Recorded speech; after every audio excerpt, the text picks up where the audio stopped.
వినండి, దేవుడు ఆయన హృదయం ఏంటంటే ప్రతి వారిని ఆయన వాడుకోవాలి, ప్రయోజకులుగా చేయాలి, ఫలభరితమైన జీవితం జీవించాలి, మన ద్వారా ఇంకా అనేక మందిని ఆశీర్వదించాలని దేవుడు కోరుకుంటున్నాడు.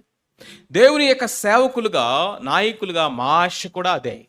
కానీ గుర్తుపెట్టుకోండి, తగిన సమయం అనేది ఒకటి ఉంటుంది. ఆ తగిన సమయం అంటే ఏంటో తెలుసా? Preparation. God prepares a vessel before he uses. ఆయన ఒక పాత్రను వాడుకోవడానికి ముందు సిద్ధపరుస్తాడు. ఆ సిద్ధపాటులో మొట్టమొదటిది ఏంటో తెలుసా?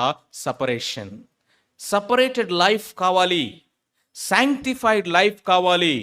అంటే వ్యక్తిగత పరిశుద్ధత లేకుండా, మన యొక్క జీవితంలో ప్రాథమికమైనటువంటి విషయాల్లో కమిట్మెంట్స్ లేకుండా, లోకము అంటే ఏంటి, లేకపోతే ఆత్మీయత అంటే ఏంటి, అసలు ఈ రెండింటికి తేడా తెలియనట్టుగా